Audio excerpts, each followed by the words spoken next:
Esto es una mesa más del ciclo de Pandemiatón, en este caso es COVID y muertes, del Colpin. Agradecemos y saludamos a todos quienes nos siguen, al Instituto, al IPIS por habernos invitado, y bueno, a ustedes por haber participado también con sus investigaciones, que están buenísimas, y bueno, y muestran lo diverso y las características comunes que puede tener América Latina, ¿no? Si les parece, bueno, lo que estaba pautado, estamos empezando unos 10 minutos más tarde, no tengo claro si se acorta el tiempo o si mantenemos la hora, pero vamos a tratar de estar bastante en hora. De acuerdo a las pautas que habían dado, cada uno tiene unos 15 minutos, si quieren lo podemos llevar a 14, 13, y les aviso un minutito antes, más o menos, no sé cómo están ustedes de preparados y qué tan extensos, podemos ir poder haciendo algunas preguntas, y si, bueno, quien esté siguiéndonos, si quiere hacer preguntas también, puede escribirlo en el chat y las vamos incorporando. Si les parece, podemos seguir el orden del programa, entonces que empiece Humberto Tresi, periodista de Gaúcho, digamos, ¿no? De Río Grande del Sur, de Brasil, Vecino de usted. vecino, del periódico Cero Hora. Si quieres empezar, adelante. Gracias, Amanda. Bueno, muy honrado de hablar. ¿Están me ouvindo bien? Sí. La reportagem que apresentamos e que foi invitada para ser exposta em Colpin, Los Muertos del Hospital de Campo Bom. Campo Bom é uma cidade cercana de Porto Alegre. Porto Alegre é a capital da província acá, Rio Grande do Sul, cercana de Uruguai, né? E é uma cidade muito densa, com bastante população, e descobrimos em uma manhã que por lo menos 6 pessoas haviam morrido, eram pacientes internados com COVID-19, né? E haviam morrido por falta de aire. O aire que se conecta com a unidade de tratamento intensivo onde estavam. A máquina havia estragado, não havia fornecimento de aire. Esse é um escândalo por si só, a morte, sim.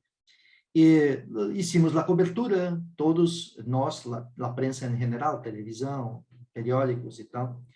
E depois tratamos de descobrir quem eram estas pessoas mortas, né? Sim, a maioria imensamente pobres e tal. É um hospital que trabalha solamente com recursos públicos, né? E depois disto, hicimos meses de investigações para saber por que o aire faltou no hospital, sim. E descobrimos que a instituição que preside o hospital está envolvida em vários problemas em quase uma dezena de hospitais de minha província. Deudas imensas, milhões de reais de deudas.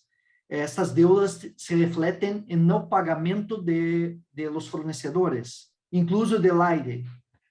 Então, uma das consequências foi problema entre a gestão do hospital, a direção, e a empresa que fornece o aire comprimido.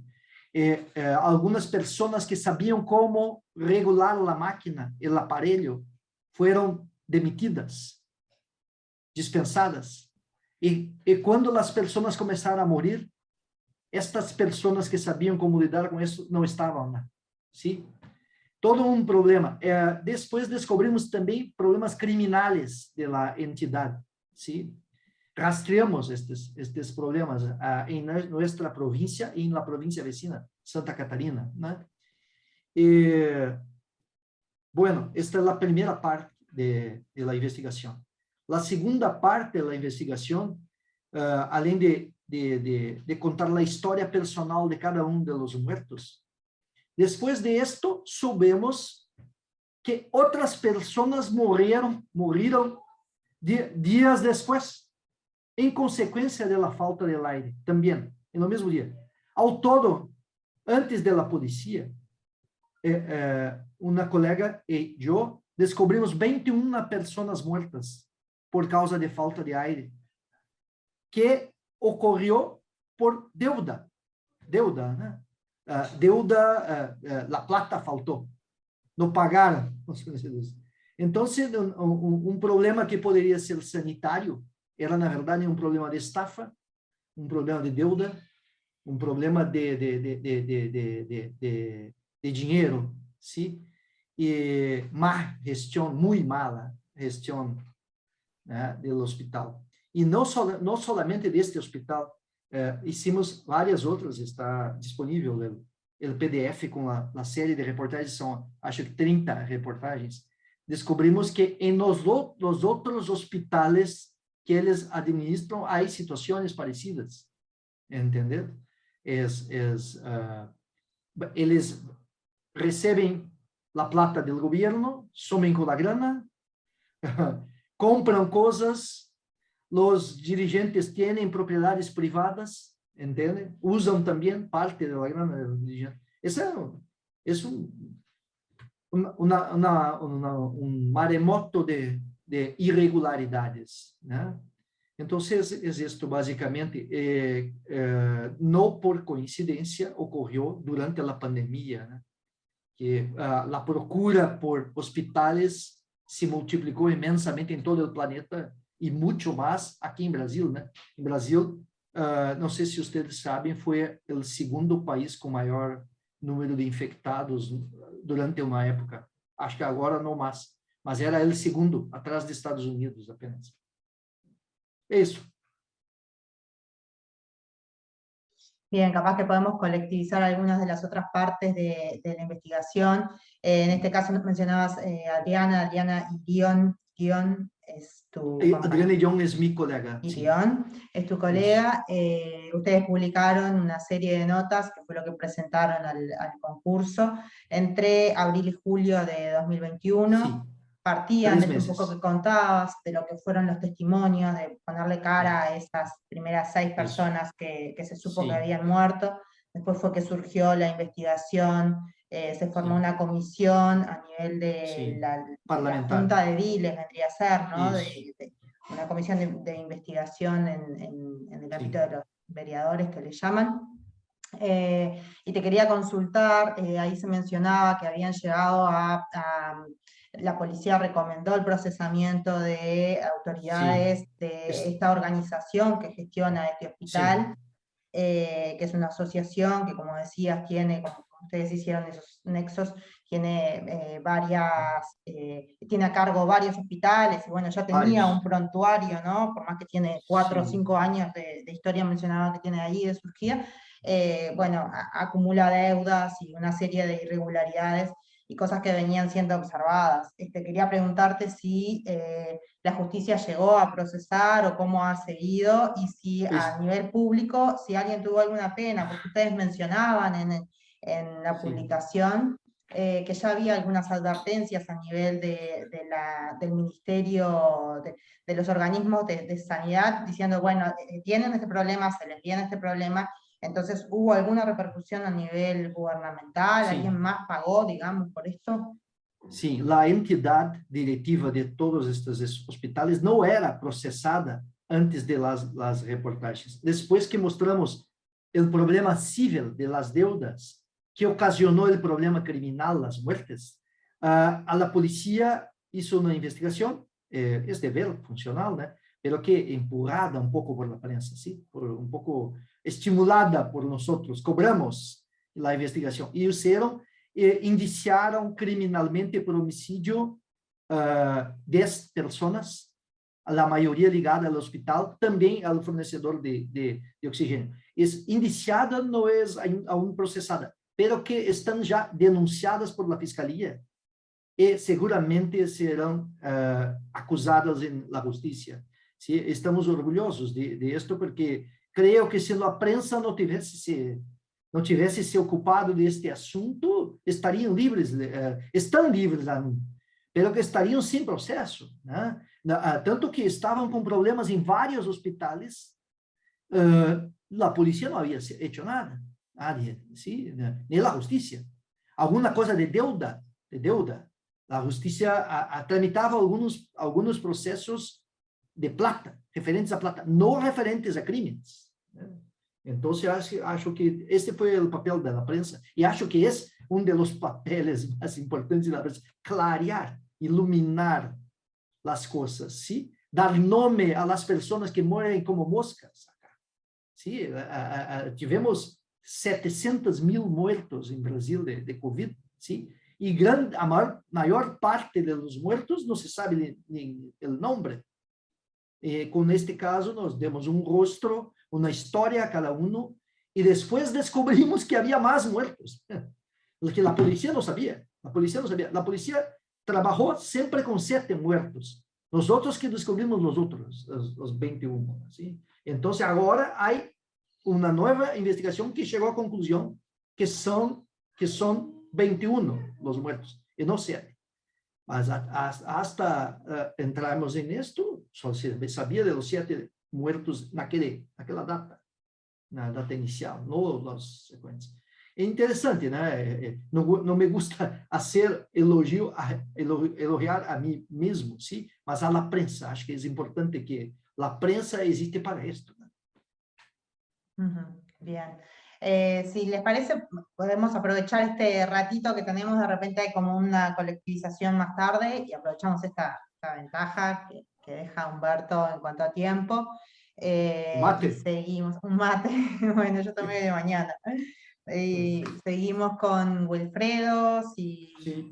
creo que estaba así el orden de Divergentes y de Conectas de Nicaragua. Bueno, hizo con un compañero que estuvo en otra actividad hoy también, ¿no? Sí, Maynor. Minor. Bueno, sobre la denuncia y el ocultamiento de las muertes por COVID que hizo el gobierno de Nicaragua. Así que si querés ir contando, adelante. Bueno, gracias Amanda y a todos los compañeros que estamos aquí exponiendo las investigaciones en Colpin. Empezando en Nicaragua, voy a empezar por el contexto. El gobierno de Daniel Ortega y Rosario Murillo, desde que se registró el primer caso positivo de COVID-19, asumió una postura negacionista de la pandemia, así como la tuvo en cierto momento Donald Trump, Bolsonaro en Brasil, pero creo que en Nicaragua fue un poco más extremo. Es decir, una de las primeras medidas del gobierno para enfrentar la pandemia fue una marcha encabezada por los trabajadores sanitarios, llamada por la vicepresidenta Murillo Amor en tiempos del COVID-19. Después vimos a voceros del gobierno decir que la pandemia, la COVID-19, era una enfermedad de ricos y capitalistas. Después vimos cuando el gremio médico comenzó a demandar, durante esos primeros meses de la pandemia, comenzó a demandar trajes de protección. El MINSA, el Ministerio de Salud, los negó diciendo que eso causaba alarma en la población, y la cuestión es que el gobierno nunca quiso declarar una cuarentena cuando ya el virus tenía infectado a toda Centroamérica.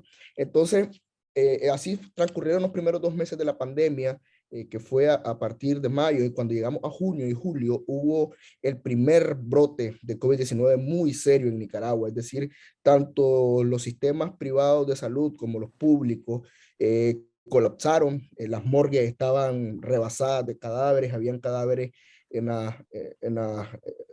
los pasillos de los hospitales, pero el gobierno siempre negó esa situación, y entonces comenzamos a ver en las calles en Nicaragua entierros express, es decir, personas que las mandaban a enterrar en un lapso de 2 horas, siempre por la madrugada, en una manera de tratar de ocultar, digamos, la verdadera magnitud de la pandemia. Entonces, nosotros comenzamos a escuchar como periodistas a personas que decían, pero es que mi familiar se murió con todos los síntomas de COVID, pero dicen que se murió de anemia, de diabetes, de cualquier otra causa y no COVID-19. Entonces, en ese momento se filtró una data del Ministerio de Salud, pero era una data enorme, muy desordenada, que Minor se tomó el tiempo de ordenar, y pusimos en orden esa información, y entonces nos planteamos como hipótesis que el gobierno estaba ocultando las muertes, pero teníamos que probarlo porque en sí la data no lo decía. Entonces comenzamos Y bueno, esto hay que agregar que en Nicaragua hay mucho miedo para hablar por toda la represión sostenida que vivimos de 2018.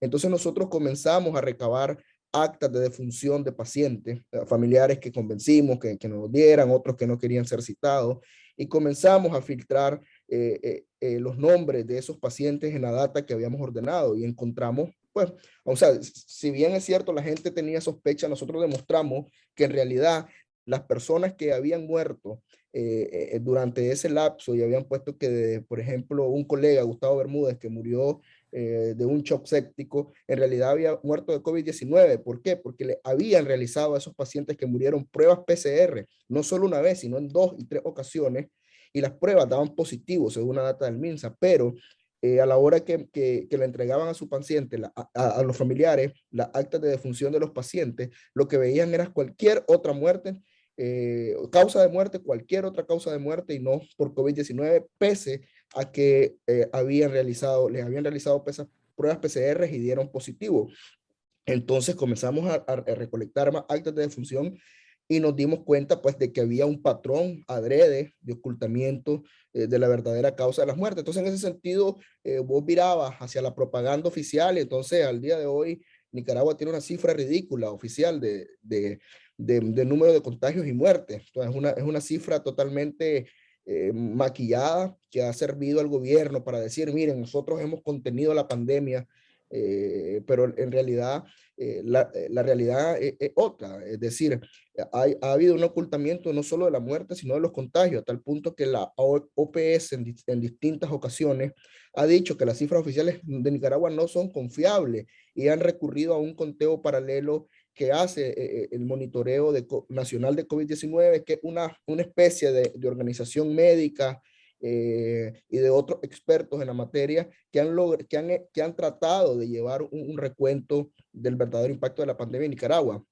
De modo que, o sea, la investigación tuvo un impacto bastante fuerte, pues, porque al final se confirmó o logró corroborar las sospechas de las personas de que el gobierno de Ortega y Murillo estaban ocultando la muerte por ser algo más grave, pero también los contagios de COVID-19 en un contexto en el que no había suficientes pruebas PCR, en un contexto de secretismo, en un contexto donde el gobierno acaparó todo lo relacionado a la pandemia, tratamiento, pruebas PCR, solo habían 80 pruebas PCR disponibles al día a nivel nacional. Entonces, muchos médicos decían que había una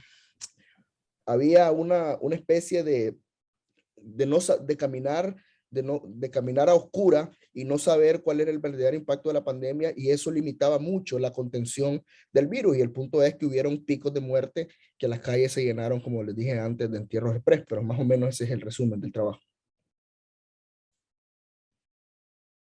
Bien, ustedes trabajaron, mencionabas esos datos que se filtraron desde el Ministerio de Salud, que fueron cerca de 400 datos y a la vez fueron corroborando con las actas de difunción que iban consiguiendo. Y entre esos datos del Ministerio había cerca, creo que eran resultados como de 20.000 estudios diagnósticos de PCR y había más de o cerca de la mitad, unos 10.000 eran positivos y las cifras Positivo. oficiales estaban en creo que Estaba, 5.000, 6.000, una cosa. y era O sea, era otra además de ser realidad. pocas las pruebas que tenían también las ocultaban. Y esto que decías de la cantidad de PCR, por lo que ustedes decían en la investigación, se había prohibido que privados también, o sea, el gobierno tenía el monopolio no solo de la Al información y día de de los hoy datos, persiste sino de ese hacer los monopolio. PCR. El día de hoy persiste ese monopolio y el gobierno lo ha hecho un negocio porque cobra $150 por prueba y solo se pueden realizar en un solo lugar, que es en la sede del Ministerio de Salud de Managua. O sea, aquí Bien, no, en Nicaragua no hay ningún, como hay en otros países, un laboratorio privado donde vos puedas ir a una esquina, realizarte una PCR para viajar o para saber si estás enfermo, porque el gobierno lo monopoliza. O incluso si vos estás enfermo, vos vas a un centro de salud y la prueba solo te la hacen si te ven que te estás muriendo, pero si te ven con una gripe o algo, no es necesario. Sí, te quería consultar cómo fue trabajar y cómo es trabajar en este contexto de represión, en definitiva. Mencionaban que había, bueno, que había gente que les arrimaba información, pero bueno, que tenían mucho miedo, hubo quienes salieron. pero además también hubo cierta amenaza hacia ti en concreto, ¿no? Y también un cambio legislativo.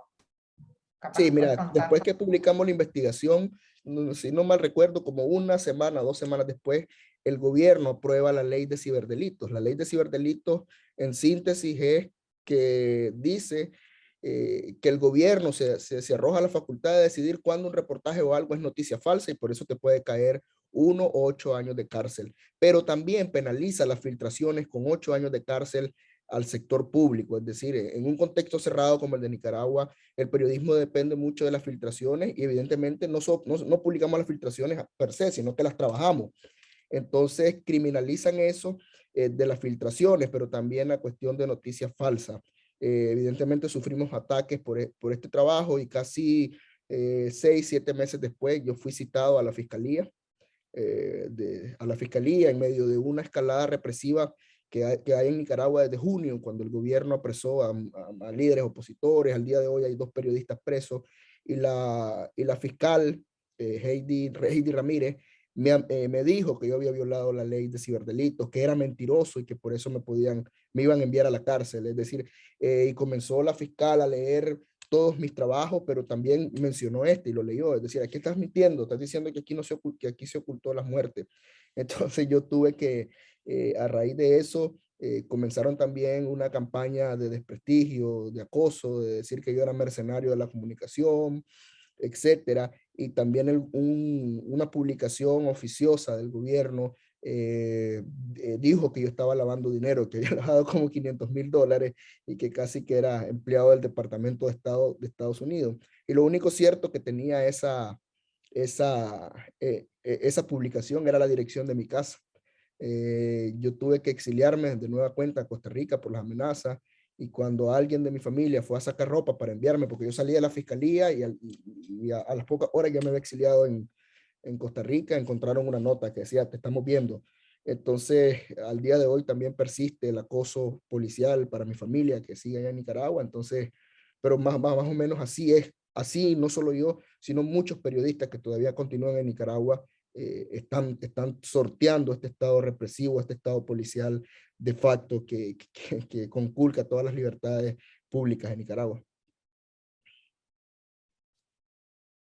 Ese fue el pago del gobierno por un trabajo de 4 meses, ¿no? De día y noche, me imagino, pero bueno, también comentaban que el nivel de redes sociales, de repercusiones, que valió la pena, ¿no? Bueno, y también como trabajo, como investigación.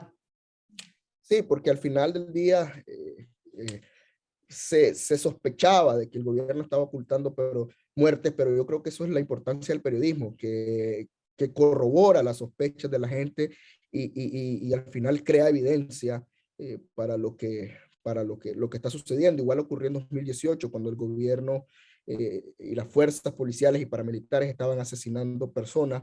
La gente decía, están usando francotiradores, pero fue hasta que sacamos una investigación que dijimos, en realidad están usando armas de alto calibre y logramos demostrar ese patrón que se volvió una de las pruebas indispensables para el alto comisionado de las Naciones Unidas o la CIDH declarar que en Nicaragua se estaban cometiendo crímenes de lesa humanidad con disparos a matar. Entonces, creo que también este trabajo que está en Colpin evidencia eso, es decir, el periodismo para sociedades como las de Nicaragua, que se vuelve vital para corroborar y comprobar fehacientemente lo que el gobierno no quiere que se sepa, y en este caso es algo que raya o están jugando más bien con la vida de miles de personas y sobre todo negándole la verdad a los familiares, de decir, ok, no, o sea, no murió por COVID-19, sino por otra cosa.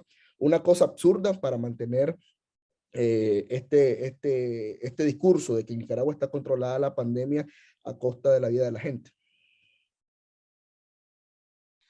Tristísimo. Bueno, si les parece, le damos paso a Pedro, de Chile, de CIPER, director de CIPER en realidad, y no sos autor de las investigaciones, sino que venís a hablar en nombre de 4 compañeros tuyos que fueron 2, sobre todo por lo que presentaban quienes trabajaron. Capaz que podés comentar eso porque es una particularidad, los demás que presentan son autores de la investigación, y bueno, está bueno también tener una mirada desde otro lugar, más como el rol de dirección o de edición, de dirección, entiendo. Hola Amanda, ¿cómo estás? Saludos a todos, en particular quisiera partir agradeciéndole a Iris por el espacio para que podamos reflexionar sobre periodismo. Ya tantos años llevando adelante esta conferencia que realmente es muy grato ver periodismo, cómo se hace periodismo con un buen estándar técnico a nivel latinoamericano y compartir experiencias con los colegas, ¿no? Y agradecerle también a la gente que se conecta y que participa de esta reflexión por el interés que le despierta el periodismo. Yo soy director de CIPER y mi labor en este trabajo ha sido la edición permanente, la orientación y la edición del trabajo de los periodistas, pero en realidad el trabajo es de ellos. Son varios periodistas, está Nicolás Sepúlveda, Jaime Miranda, y la verdad es que este es un trabajo largo de CIPER, ya 2 años, en que estamos monitoreando las estadísticas COVID. Y bueno, tengo una pequeña presentación que quisiera compartir con ustedes, no sé si se va a poder, voy a intentarlo. A ver si, no sé si la ven. Creo que sí. ¿Sí? Capaz que puedes poner pantalla completa. Sí, eso estoy tratando de hacer. ¿Por ahí está mejor? Sí. Perfecto. Bueno, lo primero que hay que decir, ¿no es cierto?, es que este es un trabajo largo, es decir, ya de prácticamente 2 años trabajando desde el inicio de la pandemia en el registro y la revisión de las estadísticas, pero yo quisiera partir primero señalando que en Chile, para que esto no parezca un callejón oscuro contra el gobierno de Sebastián Piñera, digamos, yo quisiera partir señalando que en Chile el gobierno tuvo 2 aciertos muy grandes en términos del manejo del COVID. El primero fue una reconversión muy rápida de todos los hospitales públicos y las clínicas privadas para aumentar al doble las camas críticas de cuidados intensivos con ventiladores mecánicos, de tal forma que en Chile nunca se colapsó el sistema de atención a los casos más críticos y no tuvimos esos niveles de mortalidad que se vieron en otros países. Así que ese es un primer acierto, digamos, en términos de equipar a los hospitales para enfrentar la pandemia. Yo creo que eso hay que reconocérselo al gobierno, lo hizo muy rápidamente. No solo equiparlo, sino también reconvertir al personal de salud, médicos, enfermeras, auxiliares, desde los cuidados intermedios al cuidado del paciente crítico, digamos, ¿no? Entonces todos los hospitales en Chile se reconvirtieron y se convirtieron en hospitales COVID, principalmente, lo que permitió en los peores momentos de la pandemia no sufrir el colapso del sistema. Y lo segundo es la vacunación, ¿no? En realidad en Chile el proceso de vacunación, de disponer, digamos, de vacunas para todo el país ha sido súper acelerado, muy bien llevado, una gran gestión, digamos, y ya la mayor parte de los chilenos tienen sus 2 dosis y un porcentaje importante ya tiene su tercera dosis, su dosis de refuerzo, lo que evidentemente, Amanda, ha hecho que las cifras de mortalidad y de pacientes que requieren hospitalización no son tan altas como en otros países. Pero, ¿dónde ha estado la falla? A nuestro juicio, principalmente en un discurso exitista del gobierno que trató de mantener como la estadística del nivel de contagio y de deceso más baja de lo que realmente era. Y esto partió ya, hay que hablar del contexto general, ya en abril de 2020, ¿no es cierto?, se instaló en Chile el tema del posible ocultamiento de las muertes producidas por COVID, ¿no? Hubo algunos reportajes, algunas producciones periodísticas, particularmente de la periodista Alejandra Matos, ¿no es cierto?, que señalaron que podía estar incubándose, digamos, un gran número de muertes COVID que no estaban siendo registradas oficialmente. Nosotros, frente a esa controversia, ¿no es cierto?, intervenimos en ella y a través de documentos oficiales del Servicio de Registro Civil, ¿no?, que es donde se certifican las muertes ocurridas en Chile, determinamos que en marzo de 2020 ocurrieron solo 144 muertes más que en el mismo mes del 2020, ¿no?, que en marzo de 2020. Y que esta diferencia no era estadísticamente significativa, por lo tanto no había un ocultamiento, por decirlo así, de parte del gobierno de la cantidad de muertos. Pero esto significó que nosotros nos quedamos trabajando este tema, por decirlo así, ¿no? Nos quedamos mirando permanentemente las estadísticas. Y un par de meses después, en mayo del 2020, confirmamos que el mismo Servicio de Registro Civil inscribió casi 300, alrededor de 380 muertes más de las que estaba registrando el gobierno por COVID. 316 de estas muertes simplemente caratuladas como sospechosas de haber sido provocadas por el virus, ¿no? Son 316 muertes certificadas por médicos, porque los pacientes tenían toda la sintomatología propia del COVID, pero que no contaban con un test PCR positivo, ¿no? Entonces nos dimos cuenta de que el gobierno estaba entregando información pública, Amanda, solo publicando el número de muertes que por COVID, pero que contaban con un PCR positivo. Y no estaba siguiendo la directriz de la OMS en términos de contabilizar también aquellas muertes que son certificadas como COVID por médicos, digamos, por la sintomatología, pero que no contaban necesariamente con un PCR positivo. Y esto era muy importante porque en el fondo te dimensiona el crecimiento de la mortandad y aplica para desarrollar políticas públicas que efectivamente enfrenten el problema. O sea, si tú en el fondo estás poniendo cifras menores a las reales, vas a diseñar políticas públicas que no van a estar dando cuenta de todo el problema, digamos, ¿no? Por eso era grave. En junio del 2020, nosotros confirmamos que mientras las autoridades de salud le informaron al público que las muertes por COVID sumaban 2.870, ¿no? Estamos hablando del 12 de junio exactamente, al mismo tiempo el gobierno estaba enviando reportes a la OMS indicando que los fallecimientos superaban los 5.000 casos, ¿no? Esta diferencia se debía precisamente a que los datos enviados a la OMS incluían los decesos atribuidos a COVID, certificados por médicos, pero sin PCR positivo. Mientras que la cifra que se hacía pública en Chile solo consideraba los fallecimientos en lo que constaba un test PCR positivo. Y nos quedamos cortos con esa cifra de 5.000 porque posteriormente cuando se sinceraron las estadísticas producto de la presión que ejerció este reportaje de CIPER, eran más de 6.000 los casos, con un crecimiento, o sea, con un aumento de 100% respecto de lo que la autoridad estaba publicando. Este reportaje de CIPER generó conmoción pública, hay que decirlo, ¿no? Y una amplia cobertura de prensa, o sea, todos los canales de televisión, todos los diarios, la prensa internacional, ¿no es cierto?, registró esta diferencia, y al día siguiente de nuestra publicación, el ministro de Salud renunció a su cargo. Y su reemplazante anunció que a partir de entonces se iba a informar al público periódicamente la cifra de fallecidos por COVID. Total, incluyendo los casos certificados por médicos, porque sospechosos de haber sido producidos por el virus, aunque no tuviesen un test PCR positivo.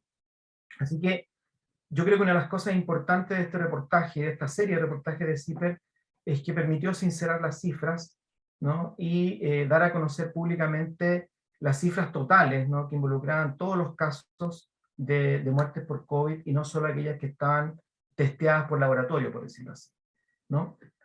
Luego de este reportaje, el nuevo ministro de Salud, Enrique París, ¿no es cierto?, ordenó que el Ministerio de Salud publicara los registros del Departamento de Estadística e Información de Salud, los registros totales, los registros reales, que indicaban que al 12 de junio del 2020, cuando el gobierno hablaba de solo 2.800 muertos, se incluyeran los casos probables, ¿no es cierto?, de fallecidos por COVID, y entonces la cifra se disparó a 6.028, ¿no? Que es un 100% más. Yo creo que esto es interesante, Amanda, porque el gobierno ha insistido en privilegiar la publicación de las muertes que están con test PCR positivo. Entonces, al día de hoy, se insiste mucho en que las muertes son 38.000, las que sumamos en total al día de hoy en Chile, cuando los informes epidemiológicos, ¿no es cierto?, del gobierno, que incluyen esta cifra probable, están hablando de 49.000, casi 50.000 fallecimientos, ¿no? Entonces tenemos ahí una diferencia de 12.000 fallecimientos atribuidos a COVID que el gobierno, si bien lo sincera estadísticamente en sus comunicaciones públicas diarias, sigue insistiendo, ¿no es cierto?, en solo dar la cifra que cuenta de casos que cuentan con un PCR positivo.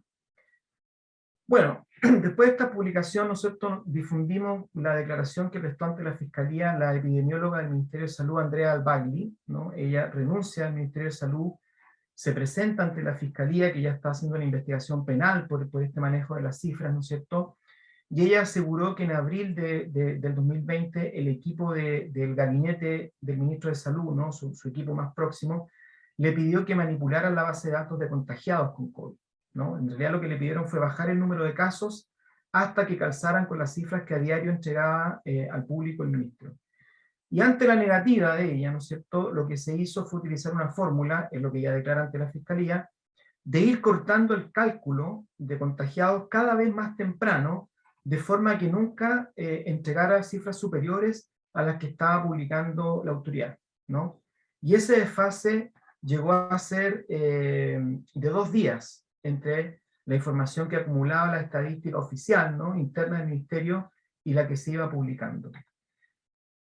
Finalmente, en junio de 2020, la jefa de Planificación Sanitaria del Ministerio de Salud, Joana Acevedo, ratificó, también ante la Fiscalía, que hubo una manipulación de las estadísticas oficiales, lo que en el fondo fue un espaldarazo a las publicaciones que había hecho CIPER, ¿no?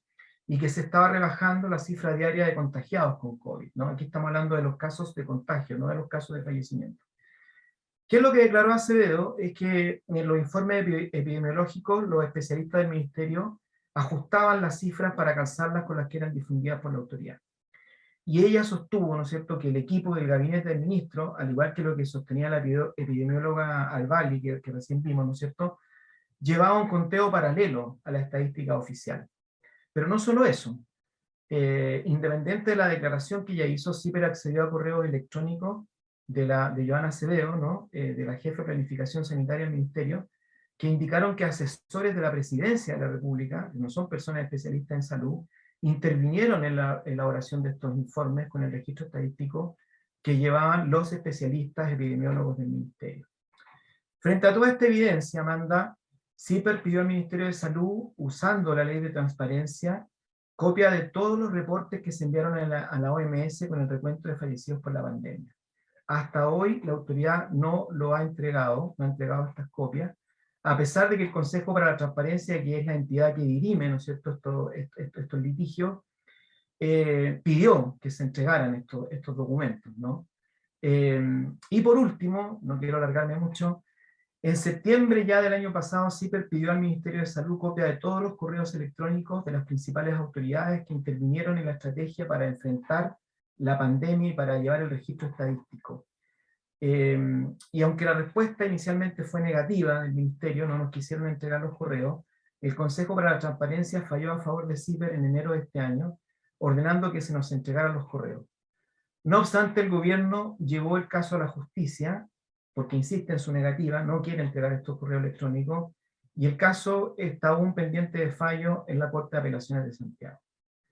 Bueno, yo voy cerrando mi presentación, ¿no es cierto?, indicando que yo creo que lo relevante de este trabajo desarrollado principalmente por Nicolás Sepúlveda y Benjamín Miranda, periodistas de CIPER, es que permitió el sinceramiento de las cifras, ¿no?, desarmó un discurso exitista del gobierno que en algún momento incluso llamó a normalizar la producción, el comercio, los empleos, cuando estábamos todavía bajo cifras muy preocupantes, ¿no es cierto?, de crecimiento de la pandemia.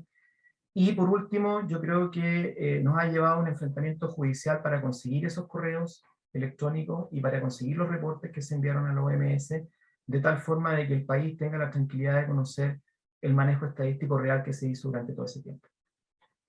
Eso, gracias. Muy bien, buenísimo, Pedro.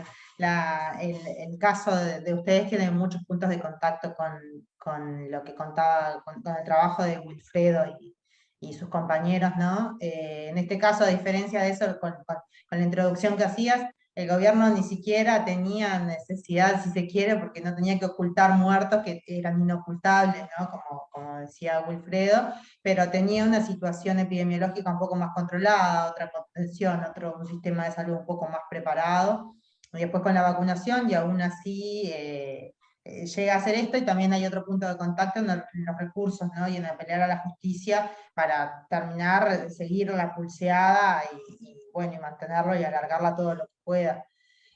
Con los costos desiguales que tiene, ¿no?, para cualquier medio de prensa hacer frente, ¿no?, sostener este trabajo, sostener ese tipo de demandas, pedir información que otros organismos de la justicia dicen que se tienen que dar porque son información pública y de interés general, y que la guardan como pueden, ¿no? Sí, yo quisiera decirte, Amanda, que yo creo que acá en el caso de Chile, mirando un poco lo que hizo Wilfredo, acá la presión fue a la inversa, ¿no?, en el sentido de que más que ocultar muertos, lo que se pretendía probablemente era un discurso que permitiera reactivar la economía muy rápidamente, ¿no? O sea, como acá había una situación mucho más controlada de lo que ha habido en otros países, la pretensión de normalizar rápidamente el comercio, el empleo, ¿no es cierto?, probablemente llevó y esto es una opinión, digamos, y es porque en el fondo esto se va a tener que determinar en la medida en que tengamos finalmente acceso a los documentos, a tener un discurso público discrepante con las cifras estadísticas reales, digamos, ¿no? Entonces yo creo que aquí la presión fue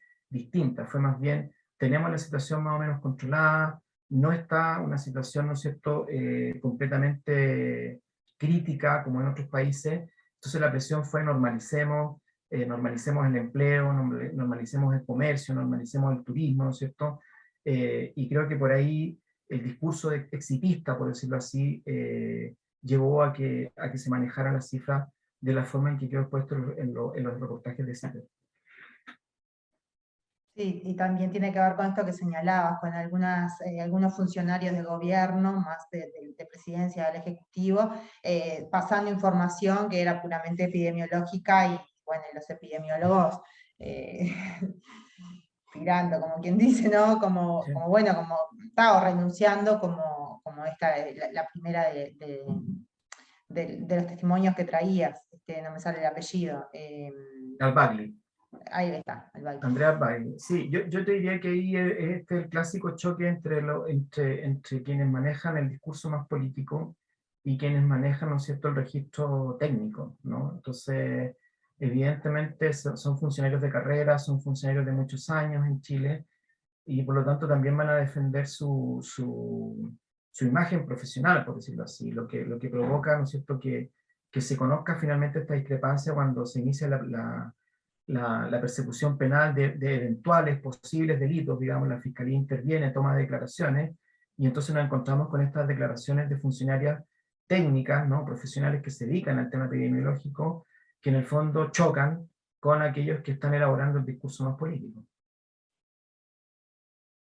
Ahí está, bien. Bueno, si les parece, pasamos a que exponga Jaime Quintanilla, de la prensa gráfica de El Salvador. Pareciera que estás por salir al aire, Jaime, me da un poco de vértigo esos monitores detrás, pero creo que está todo bien, ¿no? Estás muteado.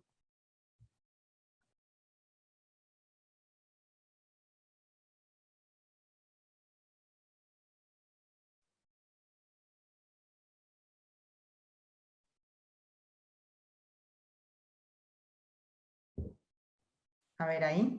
Ahora, ¿se oye? Sí, Ahora se escucha. sí. Sí, te decía que estamos en la redacción de la prensa gráfica, por eso es que se ve así. Bueno, bien.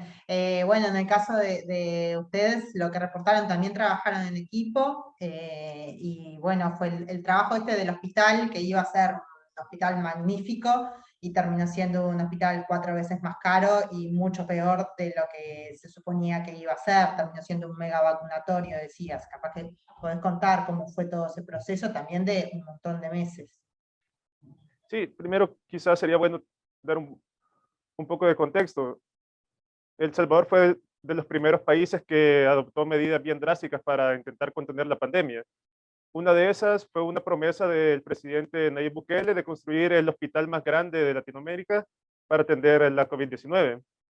Sin embargo, este proyecto se convirtió en otra de las promesas incompletas del presidente, ya que, por ejemplo, recuerdo que muchos expertos decían que para atender la pandemia era necesario que se descentralizara toda la atención médica.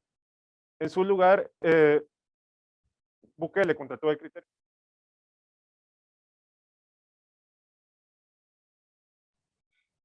Creo que te perdimos, al menos en el audio. ¿Sí?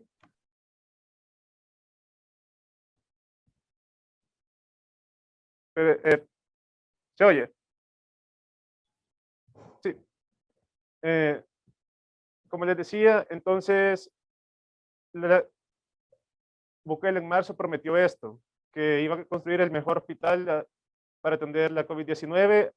Dijo que iba a costar cerca de 5 millones, pero en realidad terminó construyendo un vacunatorio que costó 19.4 millones. Al otro lado de la calle sí construyó un hospital, pero lo hizo todo de manera bien propagandística.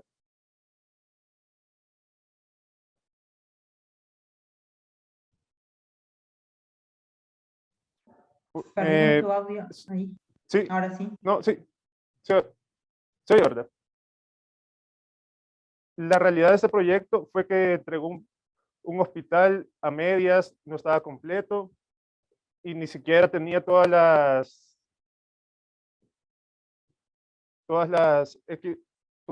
equipación necesaria.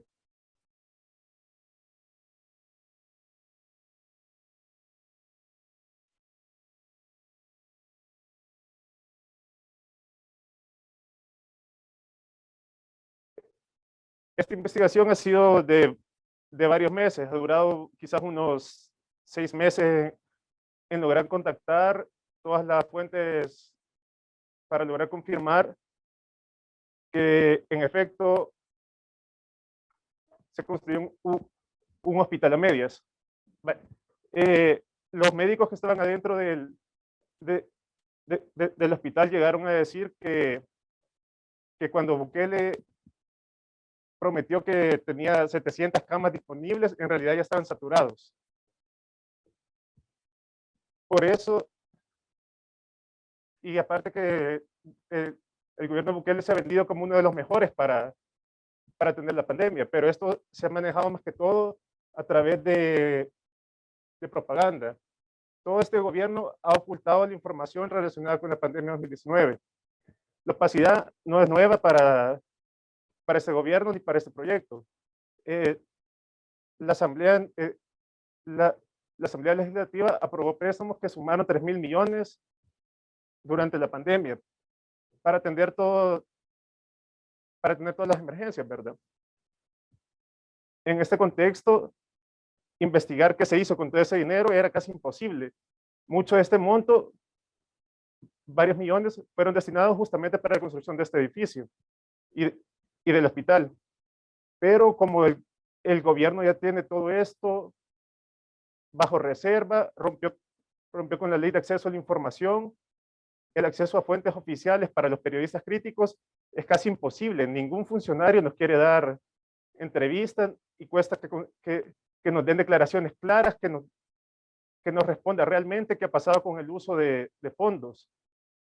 Aparte que hay que Bukele prometió que permitiría el acceso a este hospital de todas maneras, ¿verdad? Pero a pesar de que los periodistas han solicitado entrar, él lo ha negado y también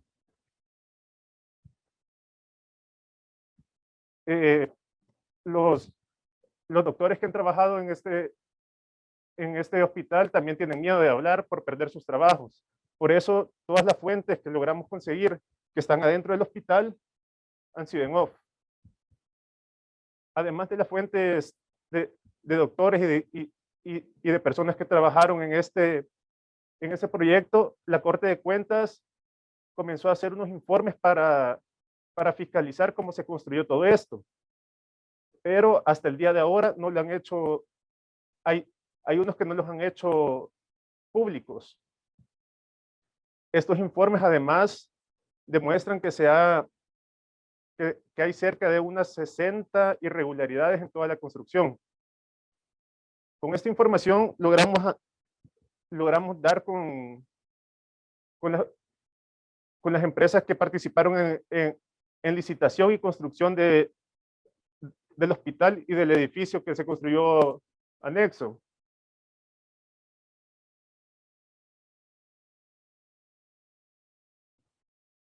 De ahí ¿Hay forma de que compartas? Viste que hay una pantallita verde para compartir pantalla, porque lo vemos en chiquito tu presentación. ven mi cara, pero no. No, no vemos tu cara, vemos la presentación, pero del tamaño, nos vemos todos, digamos. Disculpen, ahorita vemos para arreglar eso. Bueno.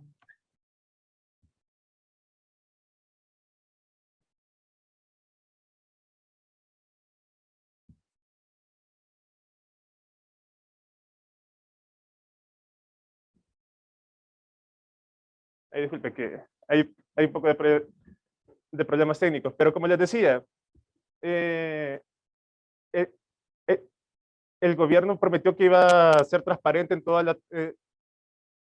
en todo el tratamiento de la información, pero no lo fue. Incluso una de las principales promesas de Bukele en su gobierno fue instalar la Comisión Interamericana contra la Corrupción en El Salvador, que se abrevia CICIES. La CICIES también fue invitada para que fiscalizara todos los fondos de este proyecto. Y de hecho, en noviembre de 2020 presentó 12 casos a la Fiscalía de diferentes ministerios, incluyendo el Ministerio de Obras Públicas y de Salud, que son los principales involucrados en este caso, ante la Fiscalía General de la República. Pero antes de que se pudiera judicializar realmente, de que estos expedientes pasaran a un juicio, Bukele disolvió las CICIES y su Asamblea Legislativa removió al fiscal general de la República que estaba investigando estos casos y en su lugar nombró a otro fiscal que ha sido empleado de empresas, de las empresas ALBA, de las que el propio Bukele ha recibido dinero.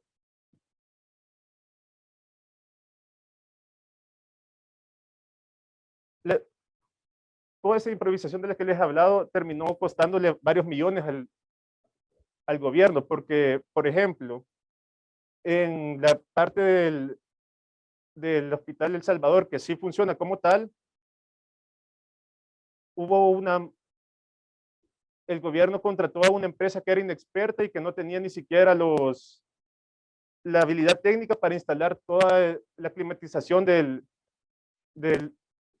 hospital. Entonces, como esta empresa que se llama Enobra no instaló bien todos los aires acondicionados, ocasionó una filtración que terminó por botar todo el cielo falso de la UCI. Esto pasó pasó en septiembre de 2020. En El Salvador, en ese momento, todo el hospital estaba saturado y como se cayó el cielo falso de la UCI, se tuvo que volver a reabrir varios hospitales de la red pública para que pudiera atender a todos los pacientes. Todo este daño que pasó por contratar a una empresa inexperta costó 1,4 millones. De ahí, esta empresa pertenece a un exdiputado de la oposición que aparentemente fue enviado por presidencia para que construyera la obra. Es decir, que hubo una anomalía en la propia licitación, aparte de que era una empresa que era inexperta.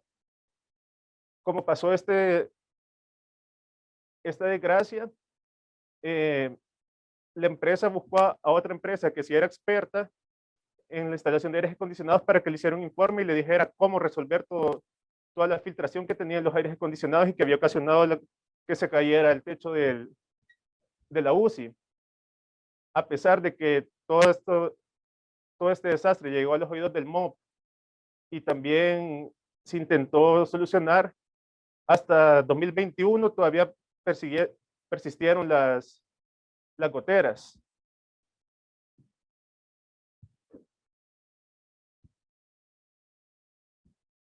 Como el gobierno diseñó una estrategia centralizada para que todo estuviera en este hospital y no equipó a toda la red pública para que tuviera la habilidad de atender a los pacientes de COVID en todo El Salvador, se terminó por saturando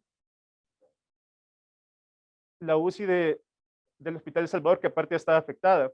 Incluso el propio Ministerio de Salud llegó a decir que han mantenido índices de ocupación del 90% en promedio en la UCI del Hospital El Salvador.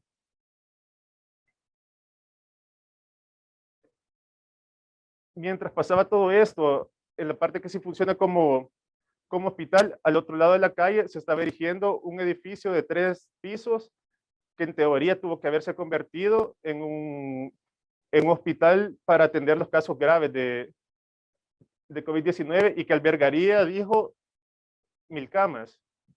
Bukele prometió, y también su ministro de Obras Públicas prometieron que iba a costar 5 millones, pero nos mintieron. El 12 el 12 de abril de 2021, más de un año después de esta promesa, Bukele inauguró un edificio vacío. Dijo que iba a ser desmontable, pero en realidad terminó siendo un edificio que se mantuvo, un edificio permanente. Aparte de esto, cuando prometió la obra, dijo que iba a estar lista en cuestión de 2 meses y medio, pero como ya les mencioné, tardó más de un año.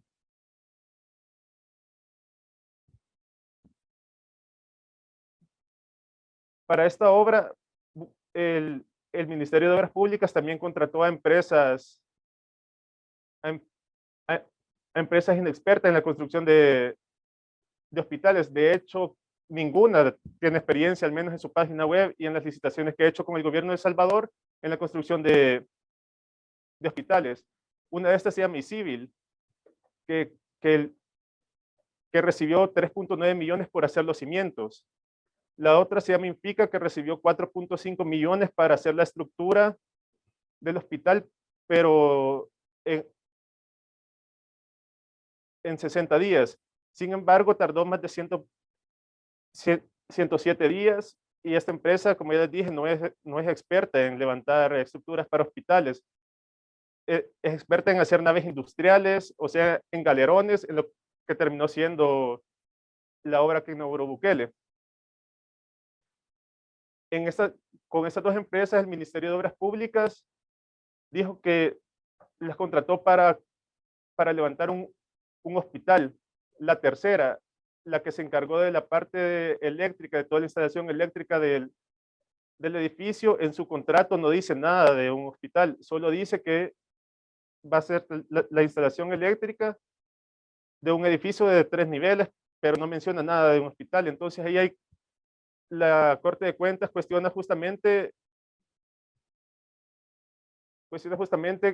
que se haya contratado a dos empresas para que construyeran un edificio y a otra para que instalara la electricidad perdón, que contratara a dos empresas para construir un hospital y a una tercera para poner la electricidad de un edificio que no es hospital.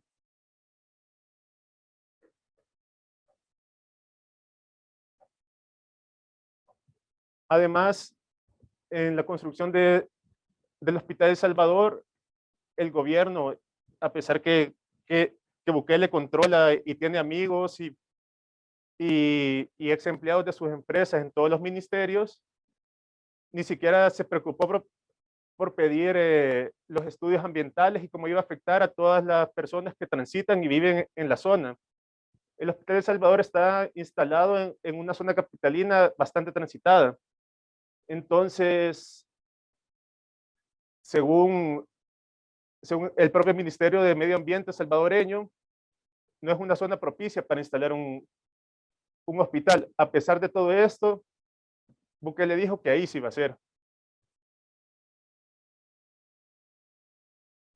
Tanto el Ministerio de Salud como el Ministerio de Obras Públicas, que fueron los principales encargados de la construcción y administración de este hospital, se han tirado la culpa el uno al otro con las más de 60 irregularidades que descubrió la Corte de Cuentas.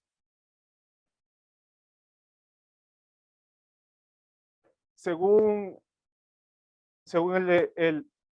el Ministerio de Salud, fue el MOP el que había sido delegado de todas las responsabilidades de la construcción y equipamiento en todo el proyecto. Y se basa en decir esto por un convenio que firmaron para que pudieran atender la pandemia de manera conjunta. Sin embargo, el Ministerio de Salud se desligó de toda la construcción y equipamiento y la Corte de Cuentas le reclama justamente eso, que no hubo una coordinación entre ambas instituciones para que pudieran atender la emergencia y construir el hospital con involucramiento de técnicos de salud y se construyera bien un hospital. A pesar de esto, el ministro de Obras Públicas, en una conferencia de prensa, le pregunté si en realidad habían construido un hospital y por qué había tenido tantas irregularidades. El ministro fue sucinto, no quiso responder mucho, solo dijo que ellos habían construido un hospital como tal no mencionó nada de la instalación de gases médicos como oxígeno, que son bastante necesarios para atender justamente los casos de COVID-19, y se retiró. De igual manera, en todos los documentos y en todas las auditorías que hemos revisado, no hablan en ningún lugar de la instalación de tuberías para gases médicos. Ya estás en tiempo, Jaime, si querés redondear de repente en un Sí. minuto, como mucho. Sí, ahorita. Solo en la gráfica que estaba ahí, les quería mostrar que justamente ahí donde está esa línea roja es donde se inauguró lo que se convirtió en el vacunatorio. Como pueden ver, el hospital nunca estuvo listo para cuando era necesario. Y cuando se inauguró ya el vacunatorio, no, comenzó a subir a la tercera ola, que ha sido la más letal hasta ahorita en el país. Y cabal, cuando se necesita de un hospital grande que pueda ingresar a tantos pacientes como pueda, el gobierno ya desechó esa idea y prefirió solo mantener ese proyecto, esa parte del proyecto como un vacunatorio. Bien, muy bien. Bueno, todos lo remarcaron y lo dijeron de una u otra manera, ¿no? Del rol del periodismo para denunciar estas cosas, ¿no? En este caso, como veníamos a los últimos, más de corrupción, pero en definitiva también son recursos que no están aplicados para la salud y bueno, y este ocultamiento que bueno, que es menos democracia. Así que bueno, les agradezco a todos, están muy buenas las investigaciones, calculo que están quedando en la web, disponibles para quienes quieran ver, y bueno, nos reencontramos y nos leemos por ahí. Muchas gracias, que anden bien. Bye. Chao, chao. Gracias a ti, que estés muy bien, chao. Chao, chao.